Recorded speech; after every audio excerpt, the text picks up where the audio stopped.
we will get started now. So I want to welcome everybody to today's webinar. We're so excited to be here with our panelists. We're going to be talking about all things early career. This is cap and gown to 9 to 5. We want to cover the job search. We want to cover all early career advice. My name is Sean. I'll be your co-host today. I'm a digital marketing manager here at WayUp. I'm excited to talk to you guys, and I would love to introduce my co-host, Abby. Hi, I'm Abby. I am a growth marketing associate here at WayUp, and I'm based in New York. And to get things started, I'd like the panelists to introduce themselves. We'll start off with our 2019 top intern, Kiara. Hello, everyone. I am Kiara Lyles. I attended North Carolina A&T, and I graduated in 2020 with my Bachelor's of Science in Mass Communication. And the year that I became top intern, I was interning with Lowe's Home Improvements corporate office as a digital marketing communications intern. 4 years later, I'm here today as a designer for Align Technology, who are the manufacturers of Invisalign, while also balancing my extracurricular activities, such as making YouTube videos about home ownership, books, and design. I'm very excited to share my learnings from previous internships and my career thus far. Hi, I am the 2020 intern of the year, Dorian Baker. When I won the award, I was at Financial Crimes Enforcement Network, U.S. Department of Treasury, and the work we did saved lives. It was actually a 10-month internship. So beyond the summer, I was able to continue on to that role in D.C. Graduated from Morehouse, Bachelor in Economics from Chicago, hiding. If you excuse all the city gear, I'm actually here in D.C. at the Citi Open that we're doing, so it's not festive. It's just stepping away for a minute. But overall, excited to be here. Happy to share some of my experience from my past internships at different firms. Hello, my name is Maria Sitkovets, and I'm the 2021 top intern. I graduated last year from York University in Toronto, Canada, and moved to San Francisco, where I'm living now. I work as a software engineer at Twitch, and while I was when I got the top intern, I was working like 2 internships that summer. One at Shopify as a data engineering intern in the mornings, and then at Twitch doing a software engineering internship, like because of the time zone differences and because it was online since it was COVID. So that happened. And yeah, I'm really excited to get to know everyone here. Hey, greetings, everyone. I am Travion Crutcher. I'm a recent graduate of Tennessee State University with my Bachelor's of Science in Mechanical Engineering with a minor in Mathematics. I am your 2022 Intern of the Year. And when I won that award, I was interning at the Boeing company in the Boeing defense section of the company. And I was working with PhantomWorks. So I haven't started working yet, but I am returning to Boeing in the same management company. So I'll be doing pretty much the same role. So I am returning, and I'm really excited to share my experiences with you. I love doing things. Okay, great. And hi, everyone. My name is Jade Walters. I'm not a top intern, but I currently work here at WayUp as an employer branding specialist.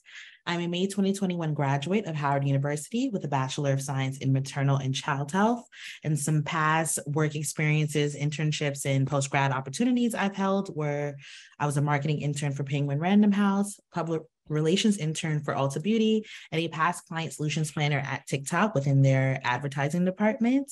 And I'm very excited to get things started today.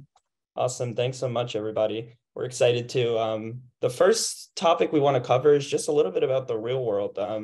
We just want to know real life advice, the experiences that you guys have been through, when it comes to searching for a job, facing rejections, and just kind of what it took to be a top intern. So could you just tell us the moment of what it felt like to find out that you were the top intern of the year, and where were you interning at the time, and what even made you in the first place decide that you wanted to nominate yourself for top intern? Kira, we'll start with you. All right. Like I said, I was interning at Lowe's Home Improvement, and my internship was actually wrapping up. It was about, this time, about early August, late July. So I was actually practicing for my final intern presentation with all the interns. And it was almost my turn to go up. And I had checked my email really quick because I was like kind of waiting on the notification to see if I got anything. And so I actually received two emails. One was telling me that I was selected as one of the top 100, and I got that before I practiced. So I was like really excited. I was like, yeah. And then I finished that and checked my email again. And then I got another email saying I was the top intern. So I was full of excitement. All my interns, classmates were also so excited with me. I had been following WayUp for a minute. I had been looking for internships and job opportunities. So I had mentioned the top intern whole initiative to my intern champion at the time, who's kind of like my mentor, and he told me to just go for it. So that's why I nominated myself. I was like, let's see where this goes, and it went far. That's so awesome. It's great to hear. Dorian, do you want to jump in on what it felt like for you to be named top intern, and kind of why in the first place you felt you wanted to nominate yourself? Yeah, and I'm sitting here now trying to think how I even stumbled upon it, because 2020, middle of the pandemic, right? I was at home for sure. And I remember, when I see stuff that's interesting, I kind of just put my name in the hat and hope for the best. And I actually remember filling it out and emailing back and saying, hey, wait a minute, I didn't really understand. I want to kind of give some more clarity to my answers and, what I'm doing in the scope of my internship. And I know, like, there's a whole thing where you have to get, students or peers to vote for you. And so I saw someone with probably like 10 times more votes than me. And I was just like, you know what? I gave a good shot. I got my friends on LinkedIn to go in. And I remember getting an email, was like, wait a minute, what is this? Like, I literally had no expectation. I kind of almost like, was like, hey, it is what it is. I get, did my part, and, put my foot out there. And so it was definitely a shock. And, I shared it with the people at the agency I was at, and they were really excited and they were supportive. They sent it out internally. I was able to meet with Liz and kind of pick her brain when she was still at WayUp. And so, it was definitely insightful to be able to just get that opportunity and kind of learn a little bit more about, the early career space. I then, worked with WayUp and, a few others to try to tackle issues that were happening at my school with people trying to get jobs. And so it was a really cool thing to be a part of and get exposure to and, kind of build from that. So it opened a lot of opportunities for sure. Yeah, that's awesome. I mean, you said something that's so true. You just like to throw your hat into things that you find interesting. I think that's kind of like some of the best advice that people on this call could go with, right? Just keep throwing your hat in the ring and just see, what might come of it. And that's kind of your story there. Maria, what's it been like for you? What was the reasoning behind you finding this nomination form and then eventually that feeling of becoming the top intern of the year? I actually, when I was at Shopify and like during that summer, the intern coordinator posted about this, and he was like, oh, all of the interns should apply for it. So then I was like, okay, people are applying for it and they're like, vote for me. And I was like, okay, I might as well just apply too. Like, why not? Because they're like encouraging us to apply. So I applied for it, and I also emailed them back because I answered something incorrectly, and I was like, hey, can I edit my answer? And then so that was something I also remembered. And I think the moment when I got it, I actually I wasn't checking my email or anything, and then my friend messaged me like in Slack and was like, oh, what, oh, and then like you're also like in the top 100 or whatever, because a few of us got it. And then I checked my email, I was like, whoa, what the heck? And I was just in shock because I wasn't expecting that at all. So that was like a surprise, not used to winning things. So that was something like surprising. But it was like, obviously it felt very nice to have it like my work be appreciated, or like the hard work that I put in to my internships. No, that's awesome. I think it's so cool that somebody had to kind of break the news to you, and then, you got to flex on them a little bit and be like, oh, I am in the top 100, but I'm also top intern of the year. Travion, going on to you, last but not least, of course, what was the feeling like for you becoming top intern? And then again, just, what motivated you to think that you could be the top intern to begin with? Yeah, so I'll say my journey kind of started way back like in freshman year. So I applied to a bunch of different internships, like freshman and sophomore year. Both of those years, I wasn't actually picked up for my internship. So they were, of course, with like aerospace companies, and I really wanted to work with Boeing. I really wanted to work with Lockheed Martin. Unfortunately, I didn't get either of them for my freshman and sophomore year. But that kind of, I believe that that experience gave me, the drive and desire to get to where I am today. So just continuing to apply myself and continuing to just push myself out there into the world and just show everyone what I have to offer. I think I learned that, getting those two, looked over for those two internships. So I actually did receive my actual internship my junior year, and the way that it worked, I got the position and I got to be a intern for 2 years, and then once I graduated, I transitioned to full time. So the first internship went pretty well, and then my second one, I actually saw the whole WayUp intern of the year, employer of the year. I saw that through my employer's intern portal. So they were actually applying for the employer of the year. So I saw that and I went into it. And of course, I was voting for my employer. I want my employer to win. So I voted for them. And then I also went into just the website, just kind of browsing around. I saw that they had the intern of the year as well. So once I did that, I went ahead and applied. And I had confidence in myself, really. I knew what I had to offer. I knew that I could serve in that capacity. So I just went ahead and applied, and the rest is history. And it's also great that my company did win as well, Employer of the Year, Boeing. So it was good to be able to have the employer and the intern both win the Employer of the Year as well as the year in the same. That's a little bit about me and my story. That's cool. I mean, it's cool that you were specifically going there in the first place to vote for the program that you were part of. So, well deserved, obviously, all of you.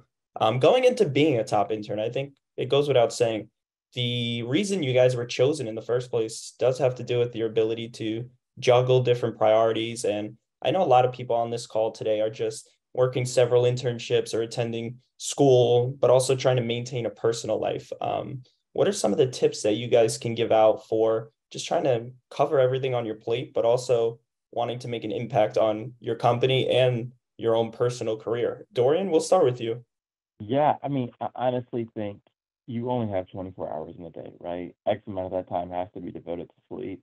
And, this is something that when I was at Morehouse came up all the time because, yes, I worked, but I also sat on the board of our college, the board of several different, organizations. I, ran the foundation, the UNCF, out of the college and, as well as our gala, homecoming, commencement, everything.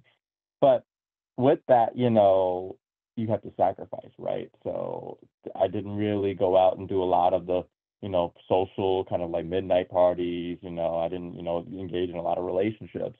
I was really devoted and long-term focused on, hey, I have 4 years in this space, minus a year and a half of COVID.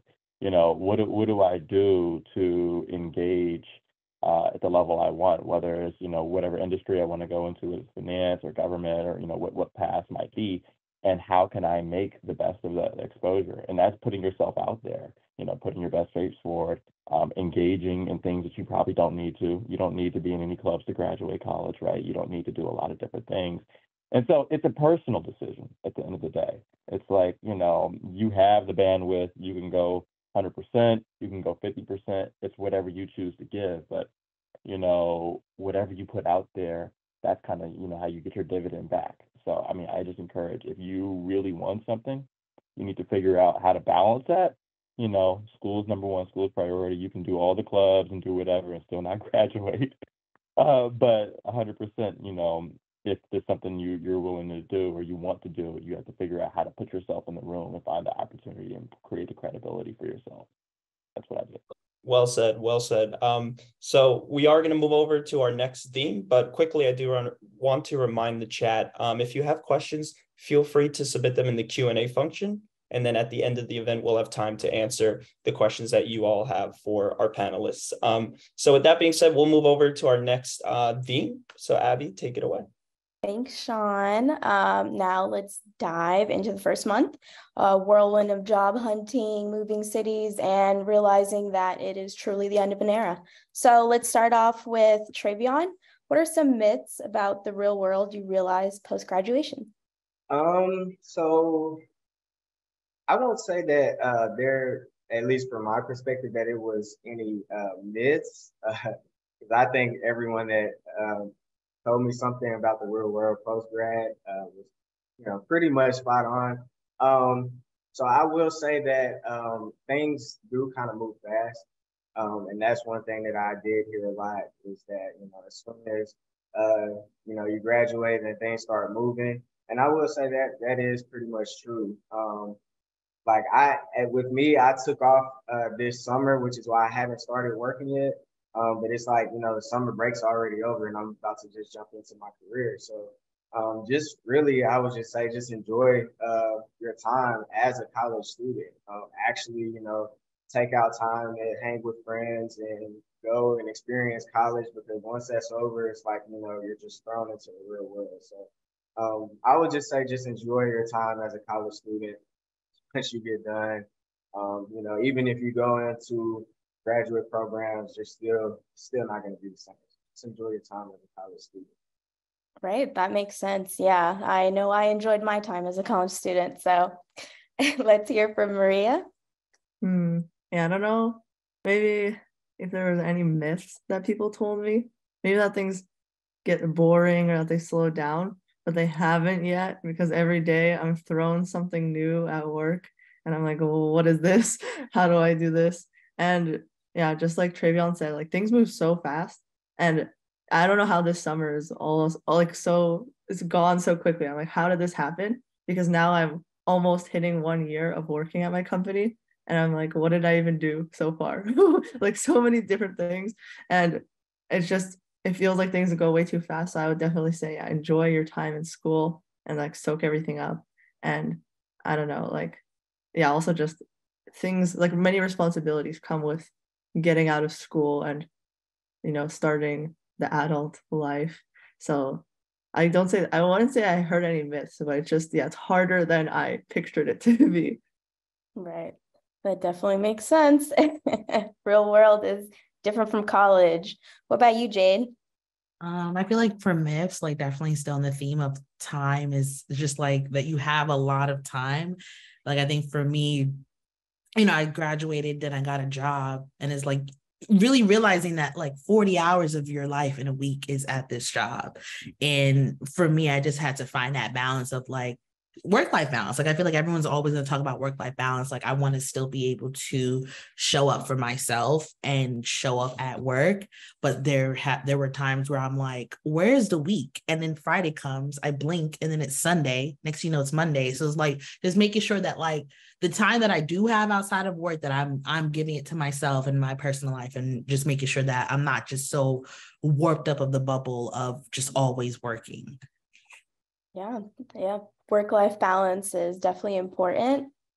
Kiara, can I hear from you? Yes, I'm going to kind of go off of what everyone else said, and I'm going to say the lack of structure was kind of like the realization, kind of like a smack in the face for me, because I'm a very like, tell me what to do and I'll get it done. But after graduation, there is nobody really to tell you what to do. Like you got to do it yourself. And so that was kind of hard for me to grasp. I was like, oh, these dishes, they have to get done. Like that work assignment has to get done, and I'm the only one responsible for it. So realizing that you are an adult now and embracing that was quite the shift in mindsets that I had. I don't know if it was a myth, but it was definitely like a slap in the face. That is very similar to how I felt as well when I got out of college. What about you, Dorian? I think it's just figuring out how to manage everything, right? Especially when you're in college. You take for granted you have people cooking food for you, you have people keeping the electricity on, you have all these different things. And, you have to manage these bills, right? It gets paid, but you have to make sure it's paid on time. You have to make sure everything is allocated. You have to make sure you're not overpaying, right? You have to make sure, like, I'm never at home in Atlanta. And so sometimes I'll check and I'll see, like, hey, why is my bill like high right now? And I wasn't at home the whole month, right? I'm in DC. You're figuring out and having to fight, finagle, make sure everything, you're not getting hustled, you're not getting finessed. Dealing with car issues, right? My car exploded last year, when I was on vacation. I'm like, come on now, like, are you serious? So, it's the little things, but it's also just being accountable for your life, right? You don't have, you might have a support network, sure, but at the end of the day, you are the person, you're your own chief executive officer, right? You have to make sure everything functions and flows. And, after college, I think that really picks up because a lot of things are shifted onto your plate as of once. Yeah, absolutely. Life moves fast. Unexpected things happen every day, and learning to deal with it is just part of growing up. So staying on that, what's one thing you wish you knew about the real world before graduating, Dorian? It's interesting. I mean, everybody has their own opinion, right? Everybody tells you something different. And I feel like it honestly, just like college, it's still what you make of it, right? Like when I was in Atlanta, I pretty much stayed at home most of the time because, or went into the office. Most of my friends, classmates went on to other cities. And I was like, you know what? I don't have to do this, right? I have the relationship with my manager. I have to communicate, exactly what I'm trying to do. I tell them, hey, I'm going to go to our headquarters in New York, right? And I'm going to try to network and, meet some people at the firm. I'm going to spend some time in DC while our office is under construction. And I'm here hanging out with friends and are open and things. And so, you're not confined to a box like you're in college where you have to be in a location and in a classroom at a set time. The beautiful thing is many of us, at our firms, we have our laptop, we have, we're able to do a lot of remote work, or even if you're not, we are at firms to have, presences in multiple locations, and we're able to kind of figure it out from that. There's a lot of, even though everybody might have a different scenario, there's a lot of flexibility, but you have to communicate, you have to learn, you have to figure out what's out there, and that's from asking questions and having that dialogue with the people that you work with or the people, that manage you. Absolutely. Flexibility is key. What about you, Maria? Yeah, I think one thing that I knew about before, like, I guess graduating college, was that it's hard to keep up relationships with friends and with family, like, especially because I moved. I knew it was going to be hard, but like, you don't, sometimes you know something, but you don't actually know it until you experienced it. And it's just like a lot of, I guess, like figuring out, oh, how many times am I going to call my parents and talk to them, or how am I going to keep this relationship with my friend who lives in a different country, like, keep it flourishing, or like, oh, let's schedule a call, or is it just going to be whenever we feel like, we both have very busy lives. And also making new friends, like, you're not thrown into a classroom situation anymore where you can just meet the person beside you. You have to like go out and go to events, or like become friends with your coworkers and things like that. And it's I guess, a different dynamic that you have to get used to, and making sure that if you want to spend time with people, you have to be the one to invite them out and like keep those relationships going, because like, oh, you're not just going to be in the same classroom for 4 years and in the same location. And then it would be so easy, right, to just see them every day. Like, that's what you realize. You're like, oh, okay, now we're very different. And then we have to like plan to meet each other if you want to meet each other. Yeah, absolutely. Relationships take work in and out of work. In today's job market, finding employment has become pretty challenging, especially for new graduates within the last few years. How did you navigate landing your first full-time job after graduating? We'll start with you, Kiara. Yeah, so after graduating, I actually did freelancing for a full year before I transitioned to full-time. a full-time job, starting my career. But when I was ready to start that, I went on LinkedIn. I had the money to get LinkedIn Premium, even though it's a little pricey, but it's worth it. So that being said, I found the job titles that matched what I wanted to do. And I turned on all the alerts for them, remote, hybrid, in my city, all that good stuff. Then after that, I ended up tailoring my resume to fit the keywords that were in those job descriptions, which was kind of hard for me because I was a communication student. So I had communication experience, but I wanted a job in design. But that year of freelancing, I was designing. So I was able to leverage my clients in my resume. And I was very specific about my KPIs, and, I fluffed it up. It was all true, but I fluffed it, And then I researched the company. The one time when I found the dream company that I really want, that I work for now, I researched them in depth and their recent achievements. And we had just reached 10 million smiles. So I included that accomplishment in my application. And I guess, that caught everyone's eyes. So I ended up getting through the interviews. And then during my final presentation, in my final interview, I left a lot of like Easter eggs in my design presentation. And I really just made it to show my personality, because I was able to get a feel for what the team was like. And I knew that I was a good fit for that team. So I was like, I'm going to be myself. And I'm going to, make them have a little laugh, but be serious about this design. And then from there, I just was myself, brought my whole self to work, and have been doing that ever since. Yeah, for sure. Bringing your personality into the workforce is always a positive. What about you, Jade?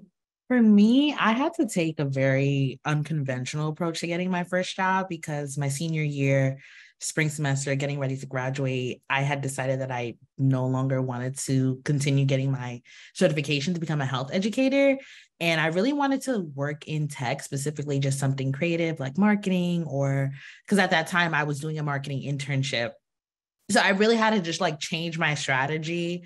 And, my experiences were all like, even though my focus was maternal and child health as my major, a lot of my professional experiences was within marketing and PR and communication. So it was a lot of just like tailoring my resume just to, tweak it and just highlighting experiences that would kind of like gloss over the fact that this wasn't my major and this was what I was studying. And it was really hard. Like, it was not an easy process. I got a lot of rejections. And it wasn't until it was July of 2021, so just graduated 2 months later, someone had told me about this pilot program that TikTok was doing. It's called TikTok Resumes, where you create a video resume. And at the time, I probably received like my 100th rejection. I was so upset, getting in my feelings. So I decided to make this video, and I used the hashtag because you can make the video resume and then you can submit to a number of companies that TikTok had teamed up with. And that video went viral. And I was connected with a TikTok recruiter on LinkedIn. So I used it to like shoot my shot and essentially just talk about how much I love the platform, how I'm like looking for entry-level opportunities. And I didn't expect her to reply because a lot of recruiters get a lot of messages, but she did. And throughout my interview process, I was really able to leverage the fact that I took advantage of a pilot program that they were offering. So like, I was kind of like a success story, but then also using that to just like share more about my love for the company, just my general excitement of just learning something new and just transitioning something new. And it was because of that TikTok that I got that job at TikTok. And for me, it was exciting because I was doing the traditional applications and working on the resumes, but it wasn't working for me. So I was like, let me try something because it wouldn't hurt. Like, the worst someone can say is no. And that's something I always remind myself. And even though I had that video resume, I still made sure my P's and Q's were checked. My LinkedIn was up to date. My resume was up to date, because like they could have easily said no, but I had to take that chance on myself and just try something different and see what the opportunities will come from that. Yeah, absolutely. We love pivoting from one career to a different industry. It's a tale as old as time in this current market. What about you, Dorian? I think every role that I had was generated from a relationship that I cultivated. The role that I'm in now is from me meeting someone at a diversity conference in Chicago 6 years ago, 2017, right? I stayed in touch with her throughout the entire time I was in college. And, she kept track of my progress at every firm that I was at and, was a trusted voice throughout that time. I've applied to roles, didn't get it right. It really is, I had a letter recommendation from, Obama's chief of staff and mayor of Chicago, right? Even if you know people, at the firms and places you're trying to go to, the recruiters and the managers have the power, right? And if they have someone that they have in mind, no matter how qualified or connected you are, if you don't have that plug-in, it doesn't work. So, you have to figure out, where it is you want to go. And, LinkedIn or however it is you do that, connecting with the people who work in that industry, learning about what it is they do, cultivating that relationship. You don't reach out to someone and demand things of them. You just, figure out if it's the right thing. You learn more about what it is they do. And if they're able to help you, whether in the short term or in the long term, right? That was a 6 year, thing. I wasn't planning on coming to work for her 6 years ago. It just happened, right? And so, I think about that. Even, when I'm outside, right? If I'm going to events or people all tell me all the time they have a role that's open. You're always interviewing, whatever you're doing, even if you're in your current job and you're happy, talking to friends, talking to, people, coworkers, you're always interviewing for that next role. So, just keeping in mind that your relationships are the most important thing when looking for that next role. That's amazing. Yeah, great to hear that your network is really what launched you into your current position and it really pans out. For those of you who were able to turn your internships into full-time offers, how were you able to accomplish that? And what advice would you give to interns who are hoping to do the same? Let's start off with Maria. Yeah, I remember that. I used to make YouTube videos about being a computer science major, and I made one about how to be a successful intern. So then I'm looking at my script, and one of the things that is similar to what Dorian said was that like you should build trust immediately with your team, because right away when you join, like this is for any type of internship or job, it's like right at the beginning, I always recommend for people to meet one-on-one with everyone on their team and get to know them. And like for me, it would even be like obviously my manager and all my teammates, but also like the data scientist that we might work with, or project manager or designer. So all these different areas, and get to know them and see like what their plans are in the next few months, like what projects they might work on. Because once you build these relationships, they might be like, oh, I want to do this thing. Let me pull in Maria because she seemed interested in that. So those types of relationships are really good to build, and just like building a reputation for yourself. Like, okay, you give me something, I'll be able to complete it. And also like obviously, I think when you join a company, you don't really know very much, and you're like learning things for the first time, right? And an internship is more of a learning experience. So you have to have more of like a growth mindset and just absorb things as much as you can, like you're a sponge. And meeting with these different people, or even talking to other interns and hearing what they're working on, would also be really beneficial to just learn as much as possible. And what else did I think? Oh, and also just like, yeah, asking a lot of questions, asking for a lot of help, because that's like the fastest way that you're going to learn. And for me specifically, like, yeah, you can code on your own and build your own things, but the most I've ever learned is through like internships, because you get to work on harder things that you wouldn't usually get to work on, and get that expertise, like that advice from people who are way more experienced than you. So definitely like use that to your advantage, and I guess make the most out of your internship by talking to many people. For sure. I love a good coffee chat. I know many people in my company also do. What about you, Travion? Take it away. Yeah, so as I mentioned earlier, my process was kind of a little different. Like I started technically like my full-time journey back when I was a junior. So with me, it was really just about making sure that my application when I was applying for my internship, like of course 3 years beforehand, was just spot on, and my interviews were spot on. So As a few people kind of mentioned earlier, just making sure that you tailored your application and your resume and things like that to the specific position that I wanted. So I made sure that with me being mechanical engineering, I know that I wanted to do something mechanical in the aerospace industry. So I made sure that my skill set with that and my experiences were known that I wanted to do that, kind of related to manufacturing and mechanical engineering. So once I got past the application process, then the interview process was really important for me as well, because I believe I had 3 or 4 interviews before I was actually notified that I got the internship. So with those interviews, it was very important to follow the STAR format. And for those of you who don't know what the STAR format is, it's an acronym. So it gives you the situation, the task, the what's the A? I forgot the A. Action. Situation, task, action. Yeah, thank you, and result. So every time that I answered a question in those interviews, I just made sure that I followed that format in order to give the proper answer while I was giving those interviews. And I think that really helped me get the internship, which was kind of like a foot in the door. And even though it was kind of guaranteed, I did have to make sure I stayed on top of my academic studies and, just actually perform in the internship.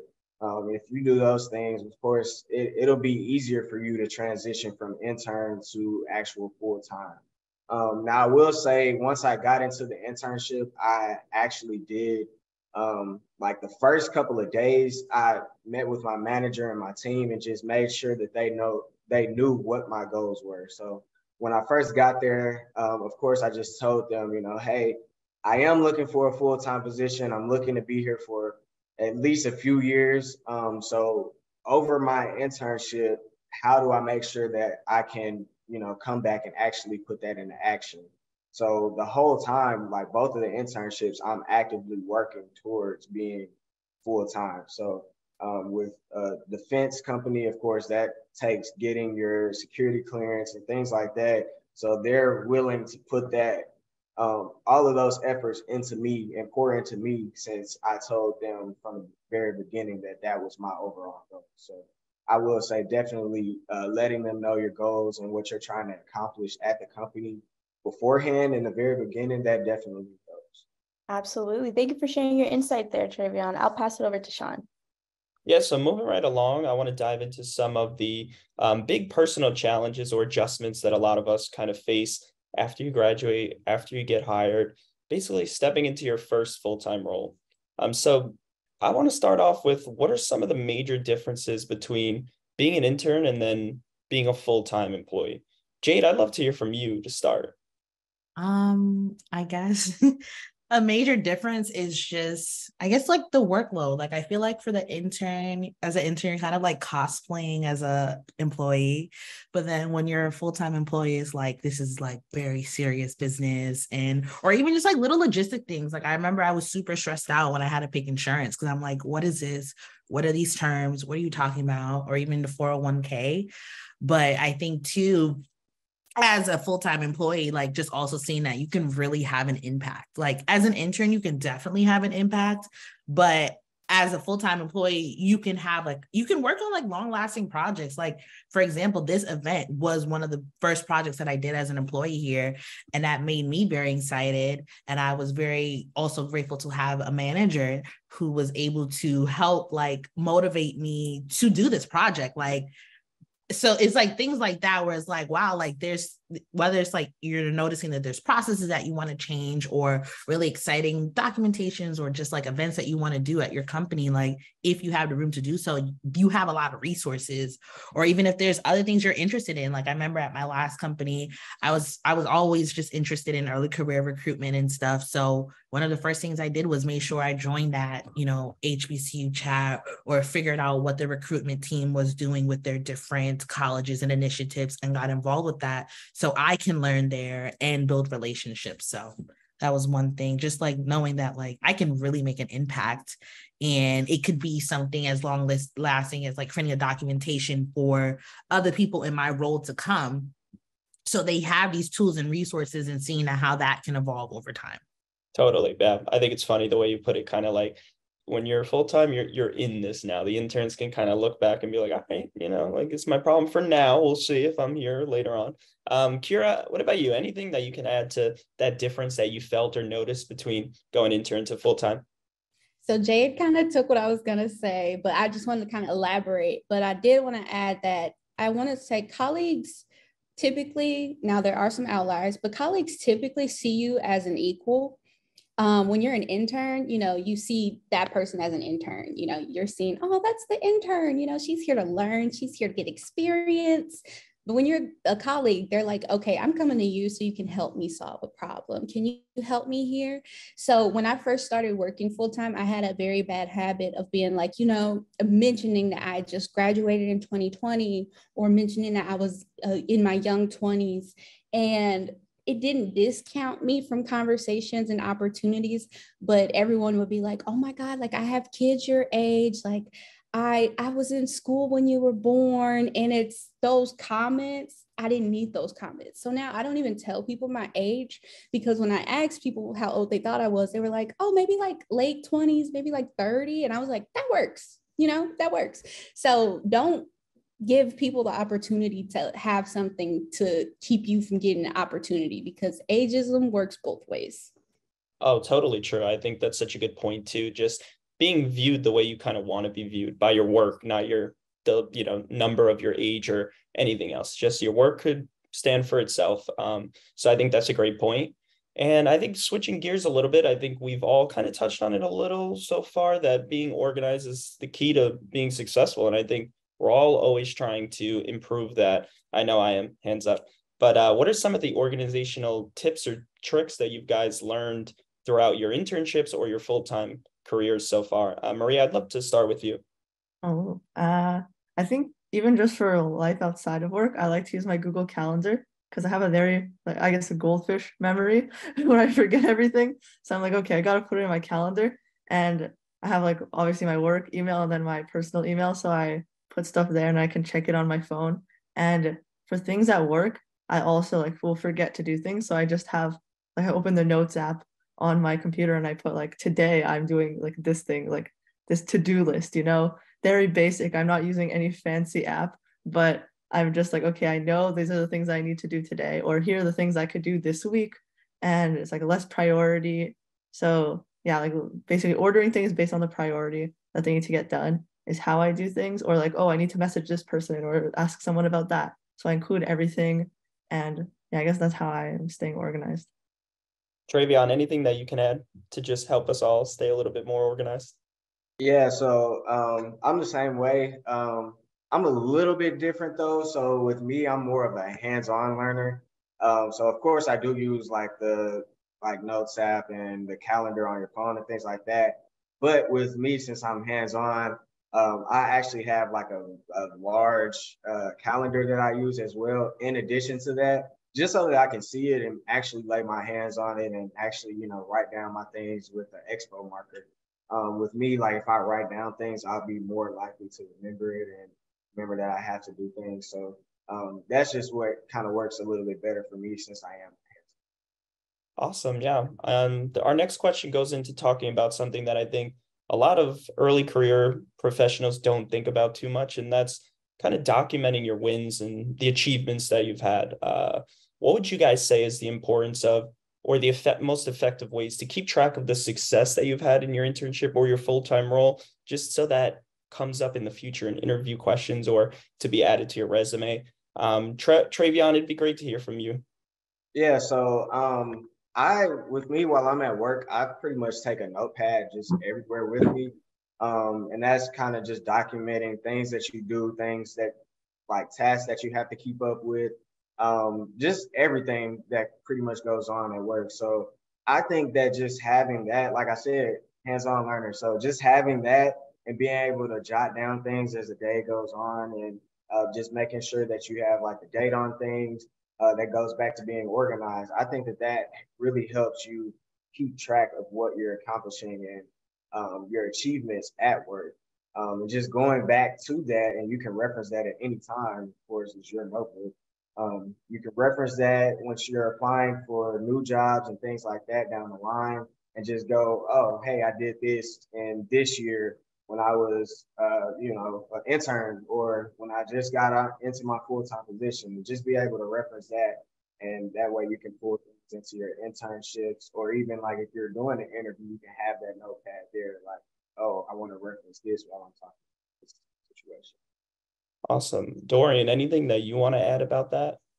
Yeah, I mean, I think, when you're an intern, you get, 2 to 3 major projects for the, 10 weeks, 6 to 10 weeks, most likely. Because I probably had 6 or 7 internships prior to my full-time role, I always sent myself an email outlining what I've worked on each week. I made sure I got letter recommendation if I wanted to, made sure that projects were included in there. I went on LinkedIn, right, and I documented in detail because, you work so many places, you forget. So there's projects that I've worked on, probably 6, 7 years ago that I can't remember, but I'll cheat and I'll go and look at my resume, and there would be a refresher and you kind of be able to catch up. And when you're in your full-time role, you have mid-year and you have your year-end reviews, right? And all those kind of come into play. And so you keep track either through your emails, through OneNote, through however you choose to document some of your wins and some of the big things you worked on and you owned. And I go on Workday, which is the platform we use to do our year-end, which is like an HR management system almost. And I'll attach those emails, I'll attach those files, and then at the end of that process, I'll save that PDF, and I'll have Dorian's 2020, 21, 22 year review, and you can actually email that to yourself through a process. Every firm is different, but we're allowed to send that to ourselves. And so you keep track of, what your wins are, what you do, because you do so much so quickly, especially in corporate America, that it's just hard, right? You're on to the next thing before the first thing is even finished. So yeah, that's a great point. I'm glad there's actually a system to do it that your company offers, something that feels more structured and casual. So just moving on quickly to talking about outside of the office and a little bit more about personal life. So a new role a lot of times means moving to a new location, or just switching things up, starting fresh, starting from scratch. Any advice that you guys can give to some of our candidates here today that are looking to do the same? Maria, we'll start with you. I would say figuring out what you value the most, because for me, I'm fine with living in like a old apartment, a cheaper rent, but some of my friends are like, oh, I need a luxury, I need a fancy bathroom. So figuring out what you value, because I value like, oh, convenience. Like I'm close to things, I'm close to my office, I can walk to the office. And yeah, just it was definitely hard. I didn't move just to a new city, I moved to a completely new country. But yeah, like getting all of the things in order, like all of your stuff that you need. Like for me, usually people have their birth certificate at their parents' house, right? You should probably have that with you once you move out, and having all these documents. And yeah, I guess I don't know, there's a lot of things, but I'll pass it on to someone else. Jade, I'd love to hear from you a little bit about what transitioning was like for you. Mm-hmm. So for me, it was kind of frazzled because when I got my opportunity, I had to move to a new city in 3 weeks. So it took a lot for me to find like where I live now, but like I agree about finding things that you value. Like for me, like I had roommates growing up and I had roommates throughout college. I wanted to make sure I had my own place. Like that was one thing I needed, because I knew that as I was going through this big transition period, I'm going to need this space to go through it all. Like if I have moments where I need to cry and scream, I want to know that I have my own place to do that, or just a space. Like I'm a creative, so I wanted to make sure I had a good space where I can set up my creative like the background and there's just set up whenever I'm making videos and things. So I had to think about things like that, as well as just convenience. Like I made sure that it was close to the office or just close to a lot of different things. And not knowing people, I only had knew 2 people at the time that are in my sorority. And then one of them, she lives in the suburbs. So for me, I knew I wanted to I was worried about like making friends. So I had downloaded Bumble BFF and I was able to meet 3 people from there that I'm actually still really close with now. And just more people I knew started to move to Chicago. So I think now is like the best time. Like you're in your young 20s, you're young and this is a time to challenge yourself to go to a brand new city where you don't know anyone, because you're also able to learn a lot about yourself. Like I've grown so much within the 2 years of living here in Chicago, and it makes me grateful for where I grew up. Like I grew up in Brooklyn, New York. So just to see who I am in Chicago is different than the girl I was when I was in college in DC, or the girl I was when I grew up in Brooklyn. So it's just like, it's a big growth journey. So that's my biggest advice to anyone. Like if you can move to a new city, live by yourself, and just, create a new life, like a new version of yourself in a brand new place. I love that. It's like a rebrand almost. But moving into something you just mentioned, making new friends. I know somebody in the chat also plugged Bumble BFF, so I might have to get on there. But how do you make new friends in a new city, or in your job, or just, post college life like we've talked about? Is there some tips that you guys can give out that kind of help somebody who's looking to be part of a community feel like they can follow these tips and be part of something bigger? Dorian, if we could start with you, that'd be great. Yeah, I mean, I'll say this, right? Because I did not enjoy my time in Atlanta, right? I lived there for 5, 6 years, hated it, right? And, Morehouse was very influential in the city. So, we got to see probably a lot, being exposed to, the civic leaders and, legends of civil rights, all those different things, and once I left, I didn't enjoy the time there. So I spent a lot of time here in DC. I'm from Chicago, but, it's never been, at least for me as a young person, I never found anything really to get into there. And so, I'm in DC, I'm sure Jade, you'll appreciate this. I'm in Howard all the time, right? I was there for Spring Fest where, I was consultant for Spring Fest. We brought Little Dirk, City Girls, and, that was a really cool experience. We did a Juneteenth Spell House, Howard, and 4th of July party around the corner from there. I like to go to the Connecticut Avenue and a lot of the spots over there, U Street. DC is very vibrant and it has exactly what I'm looking for. It probably wouldn't work for other people though. I mean, I think it depends on what you're looking for in a social life, right? Atlanta didn't offer that for me, right? But it probably offers it for somebody else. And so I think, in part of your decision making, and it requires doing research, right? And figuring out what the nightlife, the culture, the daytime, everything that happens in the city and what it is you're looking for. I mean, I have my Morehouse friends, Morehouse Spelman friends that have gone to other cities, and when I travel, I go see them going up to Martha's Vineyard next week, and I'm kind of, getting engaged with, my crowd, the old heads and the young folks. Even at Citi, when I'm traveling, like I have one of my Morehouse classmates, Drew. I'm not gonna say his last name; he'll kill me. Everybody start googling him. But we talk every week, right? I try to make sure. I've been fighting, trying to get up there to New York and hang out with him. And he's in our headquarters, and every time I do, I make sure I stop by and see them. So you kind of have to find out where your crowd is, old, new, and make sure you stay in touch. I'm sure everybody can attest to this. When you leave college, you do fall out with a lot of people because, you're friends through proximity. And so just making it work for yourself. I love DC, and, that's what works for me. But, you can find your own thing just by exploring and doing a lot of traveling or research. Yeah, I think like something that's come up now twice is just trying new things, seeing what works for you.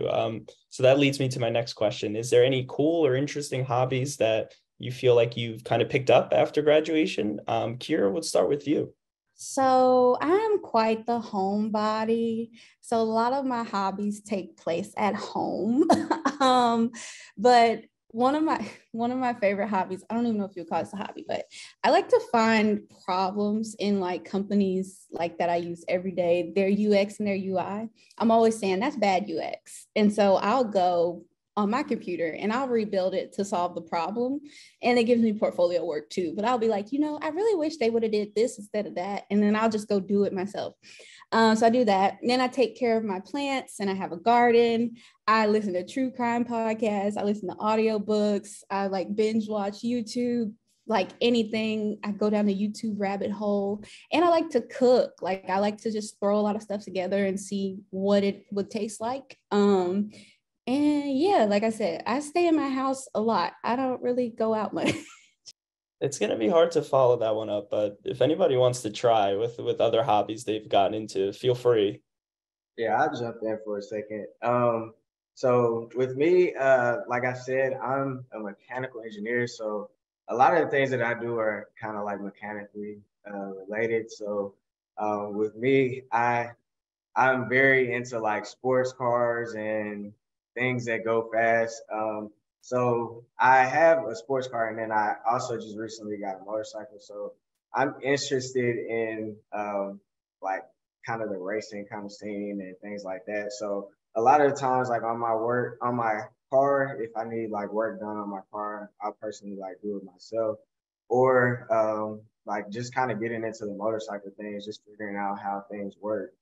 So that's kind of how I got on the engineering track to begin with, is just kind of figuring out how things and machines work. So that's a little bit about me and what I like to do. I think it kind of keeps my brain active. So yeah.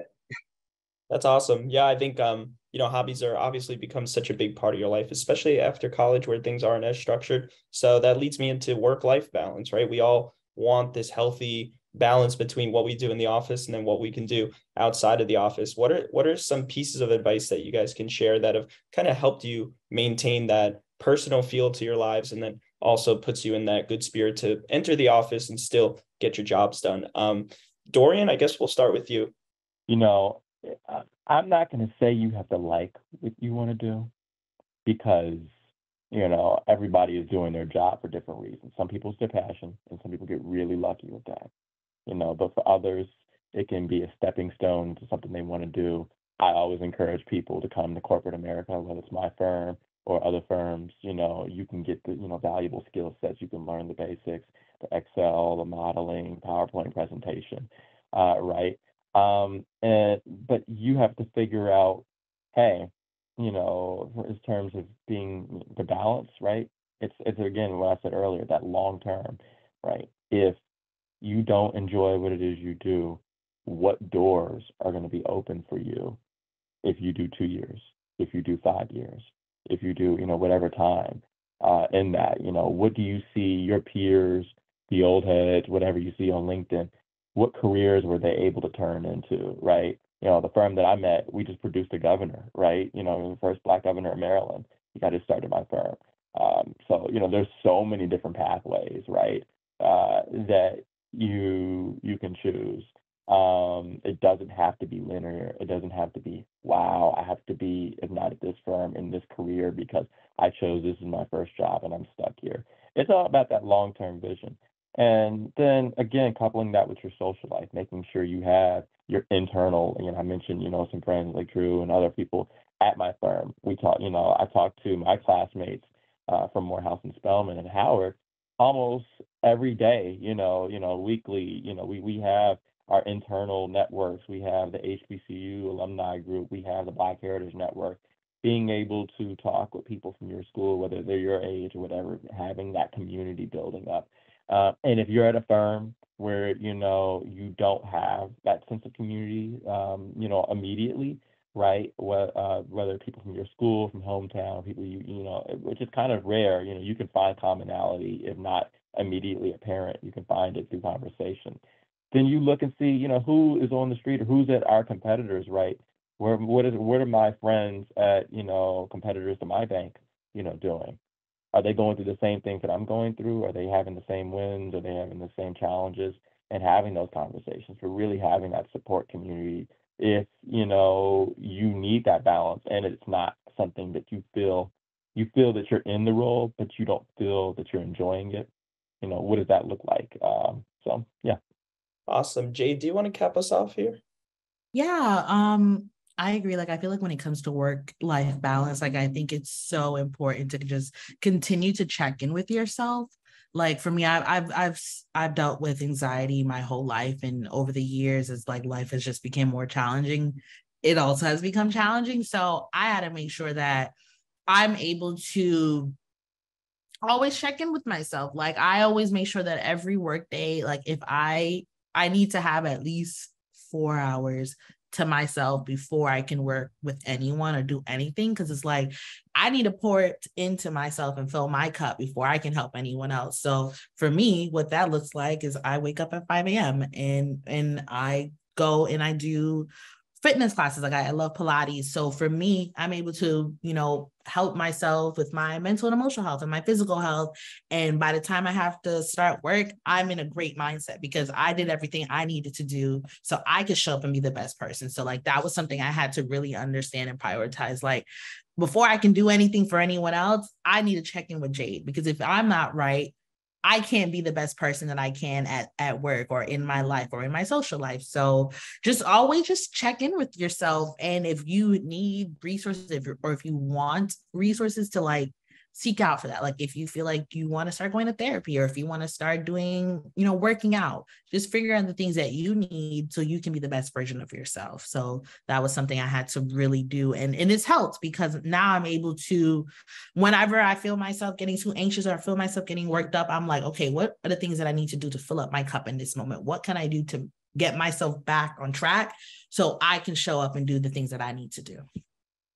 Thanks so much, Jade. It's inspiring to hear from a young professional myself, just to reinforce the idea of taking care of yourself and how important that is. Abby, I'm going to kick it over to you. You can get us into our next topic. All right, thank you. And thank you for sharing your insight here, Jay. I didn't know you were part of the 5 a.m. club. That's awesome. Let's shift our focus to the first year post-grad, and we'll delve into those challenges. So now that's been 1-2 years post-graduation, what's one thing different about who you are today compared to who you were after you crossed that stage? Can we start off with you, Maria? Yeah, I think I'm much more, resilient about different things. Like I would say I'm also worse than I was in university, like with my sleeping schedule and everything. But when things are thrown at me, like I can take it more. And like what Jade was saying, like you have to understand, like for me, I'm also like a very anxious person. I can get stressed out a lot. So I'm learning a lot about how to balance that and finding things that will help me calm down, or just not to take things so seriously sometimes, because I can get into my own head and being like, oh, someone said this thing, like, or maybe they're like waiting for me to do something, and it's just like building up the stress. So I'm like, okay, no, I need to calm down, or like communicating that with people. And yeah, I think just more learning about myself this past year, and just like, I don't know, becoming more responsible, like with my finances, with like trying to stay healthy, or those types of things, I would say. Yeah, absolutely. What about you, Travion? So I actually just graduated, so I don't want to take up anybody's time. If any other panelists wanted to jump in. I can hop in. I think for me, something's different. I think I similar to Mariah, like I learned how to calm down. Like because sometimes I would get too anxious and I'm like stressing out, but then sometimes I take a step back and I'm like, it's not that serious. Like breathe, calm down, just reminding myself to just calm down and understand like half the things I'm doing is not the end of the world. Like I feel like even just like recently, like just last week, I was panicking to my manager, stressed about all the things I had on my plate, and something that like she told me, and I've heard this a few times from other managers or just like other companies too, like, 9 times out of 10, what you're doing, like you're not working in the ER, like you're working in marketing, you're working in communications, like it's okay. And everything doesn't have to feel like it's the end of the world. And I think just learning that, as well as just like the importance of routine for me, like once I establish my routine, I see how I'm able to be my best self, and just making sure I stick to that routine. Like even if I have days where I'm super busy, super crazy, I'm like, let me make sure I have at least 1 hour to myself. Like if something happens in my morning where I don't get my full 4 hours, I'm like, let me make sure I have at least an hour to myself, making sure that I eat, making sure I drink water. Cause sometimes you're at work and you're on the computer for hours and you're like, what? Like, I'm hungry. And just like listening to those cues and just checking in with yourself as much as possible, like that has really allowed myself to hold myself accountable, because no one else is going to make sure I'm doing these things. So I got to make sure I'm checking in and I'm eating and I'm drinking my water and all that jazz. Yeah, absolutely. Prioritizing yourself is extremely important. Moving on, can you share a valuable life lesson or advice that you wish you knew when you were a new grad? Kiara? Ooh, I would say that you can't make everyone happy. This is something that I'm a people pleaser. I'm an empath. And it gives me anxiety. I mean, I'm not anymore. I'm working on it. I'm a recovering people pleaser.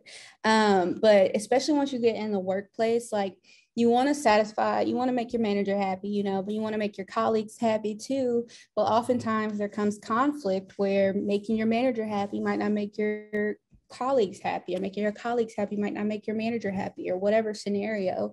And ultimately you have to find the balance and figure out, okay, what's like the best outcome for this, and what do I really want to achieve here? Because when I was in college, I was just trying to please everybody, and that became an issue for me. So you can't please everybody. I think probably the most important thing, especially when something we're probably none of us are conscious of, is we're getting older, right? We do get older, and health is wealth. And I used to say that, and then go in the club, and then get a bottle, and then joke around. But it's a real thing, because I found myself in the ER, earlier this year, and they still don't really know what's going on. But I had COVID 2 or 3 times. There was one time that wasn't really tested. And as a result, long COVID's a real thing. Like when I do too much, right, in addition to my job and the extracurriculars at my firm, extracurriculars outside of my firm, as board work, nonprofit stuff, and then just being outside, right, and, having fun socially, right. Again, there's only a limited amount of time in the week, and you cannot do it all, and your body is not built for it. And you have to really find ways to be healthy, to eat right, to drink water, right, to, get enough sleep. And when you don't do those things, you may have that, drive, or want to, do it all, but your body cannot physically handle it.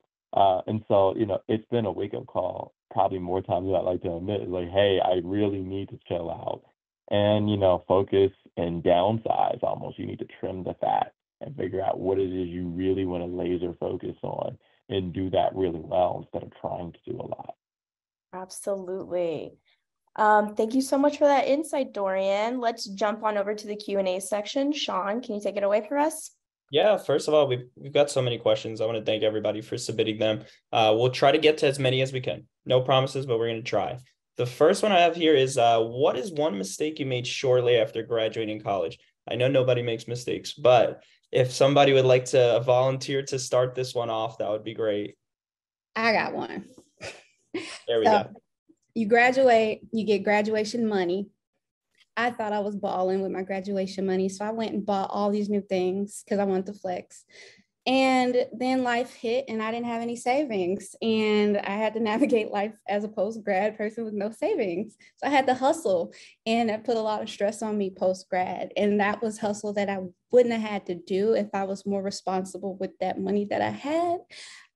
So definitely be mindful of the money that you get around that graduation, post-graduation time, because you might need it.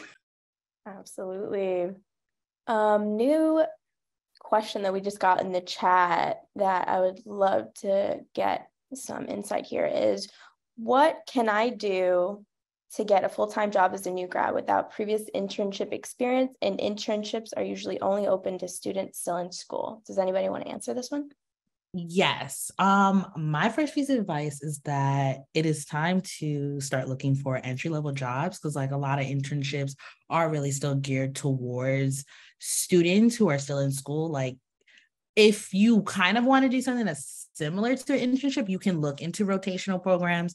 I know some companies at the top of my head would be Google, they have one, Pinterest, they have one. So rotational programs, usually you're in that program for about 1 to 2 years and you're rotating between different departments at that company. And it's kind of like an internship because you're able to like see what are the areas that you're interested in, what you like.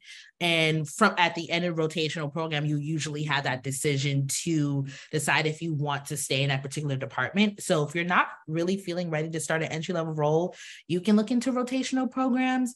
But my biggest advice would be to also still apply for entry level. Like I think I feel like there are a number of like entry level roles where it's like it's kind of like a new grad program too. So it's like a rotational program, but then it's also kind of like just like a standalone job. So looking for opportunities like there so you can really start your career. Cool.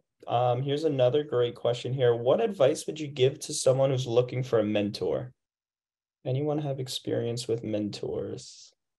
I mean, it really depends on,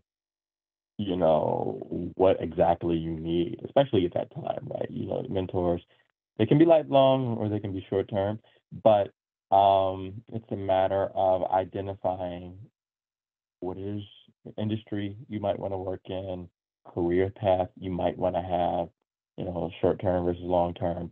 LinkedIn, conferences, alumni from your school, right? People from your city, right? There are a lot of different ways to identify. Instagram, it's a lot of cold calling, reaching out.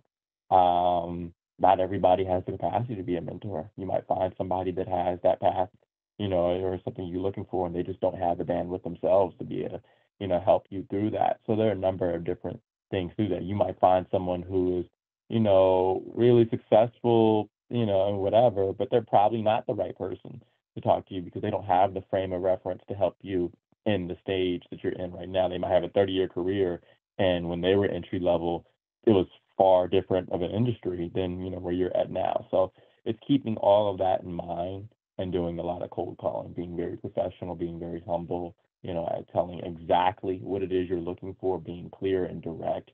Don't say, hey, I'm looking for a shot. You don't give a lot of people, you don't give anybody anything to do with that, right? It's you being clear on what you need from them and how they can help you and seeing if they're able to. So.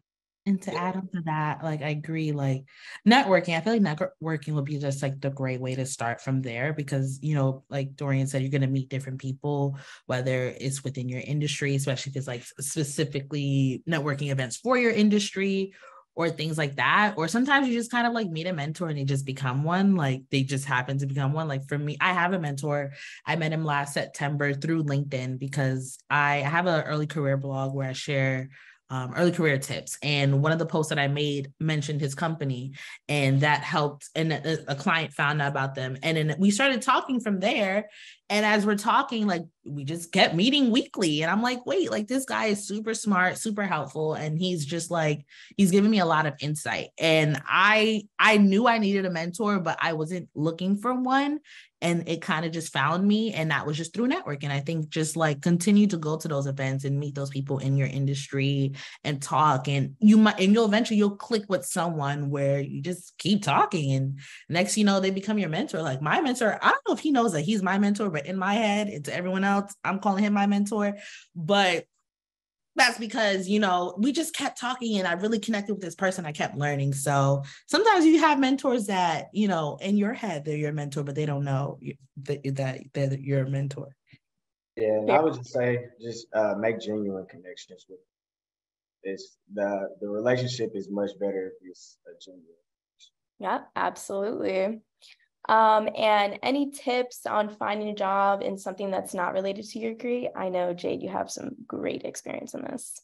I definitely would say just like leverage the opportunities that you have. Like a lot of the things that I was interested in, I had internship experiences, or even if it's like, if you don't have internship experience, I had a blog, throughout college, and through there, like I've learned about marketing and PR and all that jazz. Like just pull the things that you already are doing and already have and just like kind of finesse it. Like I was able to really use those opportunities to show like I may not have went to school for marketing, but I'm familiar with these different elements because I do that in my business, or I've learned about that. So it's a lot of also just like self-learning too. Like there's a bunch of certifications. Like if you're interested in becoming like a project manager or product manager, there are certifications out there and courses you can take online where you can educate yourself, and you can use that as like, hey, like I've been teaching myself for the past few months about this particular industry, like just creating experiences for yourself when, you can't get it formally through a job.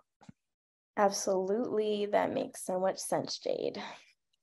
We got another one here that I think everybody deals with, and it's important. How do you motivate yourself to keep applying to jobs if you're constantly either receiving rejections or getting ghosted by companies? That kind of goes back to what I said earlier. I don't know too many people who applied on a site for a job and got it, right? That's not really how it works, because especially if it's like really in demand. And I'm trying not to say individual companies' names, but there's a firm in Wall Street who was just mentioned in Bloomberg News about their private equity class, and they had 160. No, they had 60,000 applications for 163 seats, right? So you going and clicking, and that is the most extreme example, but that just shows there's a lot of demand right there for some of these jobs. And if you're going on the career site and you're applying for the job, and that's the end of the journey, 90% of the time you're not going to get that role. It really is about, hey, early on, I apply for the job, then I go on LinkedIn, who's the recruiter for that division, right? Who are alumni from my school, right? Who are connections that I might already have, right? If I'm at the career fair, does that company come to my school? Have I talked to those people before and told them exactly what I'm looking to do? It's the follow-up, it's the commitment, it is the next step in there. And I think that's something that is missed a lot of times.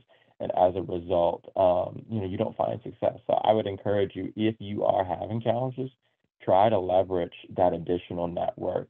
Tell them what you're looking for. May not be that exact job that they can help you with, but they can probably help you get into that company. And you can, build yourself from there. And if that's still a role that you're looking to do, you can lateral into it, right? You can do, 1 year, 2 years in that role, and then do internal mobility, right? There's so many options out there, but it starts by showing initiative, point blank. Absolutely. Thank you so much, Dorian, for your insight there. And how can I know if what I studied in college is a real passion in the job market? Anybody want to jump in here? I can jump in. Honestly, you can't know until you try it. For me, I would say coding is very fun for me. Like it wasn't when I was in high school. I started liking it in university, but when you're working as a software engineer or software developer, that's a completely different job. That's not just coding. Coding is like 20% of the job. Most of it is going to be communicating with other people, which is not going to be easy, communicating with people who know different types of things or who have different motives, like they want something, but you're trying to explain something else. So you won't know until you go into it. And also every job is going to be different. Like every company, every manager, every team is going to be different. So even maybe if you don't like it the first time, or like in the first internship, maybe you can give it another chance or something like that. Because I would definitely say, like, even in software engineering, there's so many different like niche areas in it. So you might like front end development, like the stuff you see on the screen, or you might like data engineering, which is like super far back. No one sees that, but it's like people like different things, and trying different things out is helpful, even in like your own time, your own projects, or like trying to build your portfolio. You could find out if you actually are passionate about it, but it's very different working in the corporate world versus just doing it for fun. I think for me, I had to like really like reevaluate like what I wanted to do. Like I knew at the end of the day, I wanted to do something that brought me joy and just gave me excitement. And I love being a creative. I love storytelling. So I knew I wanted to work in roles that incorporated that. So that's why I do content creation. That's why I've been drawn into marketing. So once I really, like, instead of like looking at fields, I was like, let me look at things that excite me. So storytelling excites me. So I started to look in that lens. And even for this role, like, you know, I work in branding, I work in marketing, like stories can be told in those fields.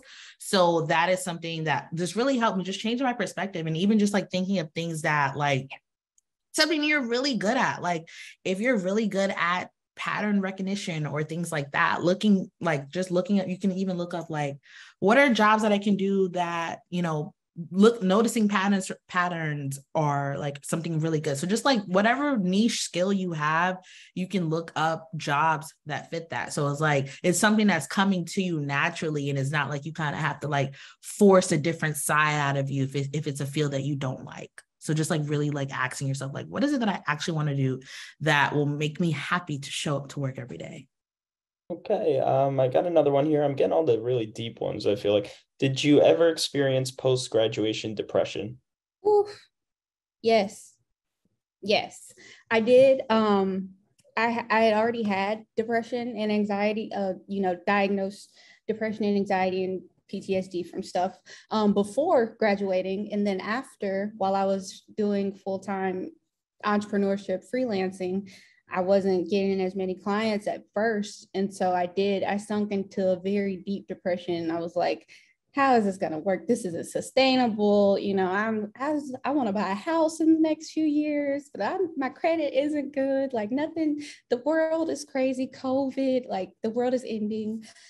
And that was when it was time for me to find a therapist. And it was time for me to be honest with myself about my depression and not just shaking it off as, oh, you know, you'll get over it. It's just a phase. Like, no, this is something real that you need to deal with, because it just like going to the doctor for a checkup, you need to keep up with your mental health as well.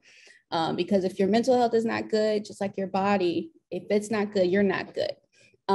So it was really important for me to find a therapist. And that was pretty much one of the better ways that helped me manage that depression. It didn't quite go away, but it did help me manage it in a way that allows me to live my life day to day. Yeah, absolutely. Seeking help is always really important. You know, if you see something, say something, and, you know, reaching out is really the number one thing. Another question we have here is, what were some ways that you balance work, networking on LinkedIn, and job applications? Anybody want to jump in here? This is mainly at Dorian, if that helps. I mean, I feel like we did say a lot on this. You know, again, it's just a matter of, you know, showing up, cold calling, showing initiative, right? Having drive, things you can't teach, but you kind of just have to do, right? How bad do you want it? Absolutely. Cool. This one is a little bit around interviews, and the question is advice for competing with more seasoned candidates, especially within the interview stages. So I think just in general, what can you do to kind of set yourself apart in interviews, make yourself stand out a little bit more? Yeah, I can answer that. So when I was interviewing for the role at TikTok, like I had no experience it was like client solutions, advertising, sales. I had no experience. So I kind of had to fake it till I made it through the interview. Like they're asking me some like technical questions. I'm like, yeah, I know this, like Excel or things like that. But just remembering that at the end of the day, like if you're chosen for an interview, like they really want to get to know you. So just continue to be yourself. And something I kept in mind too is that people hire people. So I showed up as myself. I really leveraged the fact that I made that video, that I loved the platform, and I talked about the different things that I did. Like, I didn't want to dwell on the areas where I necessarily didn't have like the technical experience, because I know going in, like I'm a fast learner. So I knew that once I figured out the steps that I need to do, processes, I could figure it out. It was a matter of just getting through that process, but just really connecting with my interviewers. Like, I think for all those interviews, it was pretty casual. Like, I didn't feel like I had to kind of overly prove myself, knowing, because like, I know I didn't have the technical experience. They know I didn't have, like, we both knew, like, so just just trying to just remember to be yourself, like have a conversation, always do your research too. Like I did a lot of research on the people I interviewed with. So some of the questions I asked, I was asking about them because people love to talk about themselves. So just like opportunities to get to know them as a person. So these interviews turn into conversations because they're always going to remember those ones, like the ones where they really connected with people. And just keep that in mind. So do all your research. Like literally everyone is on LinkedIn. I was searching up everybody. I was jotting down notes. So I was interviewing them as much as they were interviewing me, but just staying true to myself and remember that like they want to speak to me. They want to get to know you. So show up as yourself. Yeah, I second that, Jade. Just run your own race, right? Just focus on what you have, the tasks that you have to accomplish, and just make sure that you are doing everything in your ability to accomplish whatever goal that you set. Just in addition to that, making sure you're doing the STAR format, make sure you research the company that you will be working at and specifically that role that you're applying for, like what would be required for you. If you do all that and make sure that you're prepared, the outcome should be great, honestly. So I would say don't really worry too much about the people who you're going up against for that position. Just make sure that you have everything prepared for yourself. Run your race. Absolutely. Thank you so much to everybody who answered questions today. That concludes our session. And I want to give everyone a big shout out to everyone for attending and thank our panelists for participating today. All right. Bye, everyone. Enjoy the rest of your day.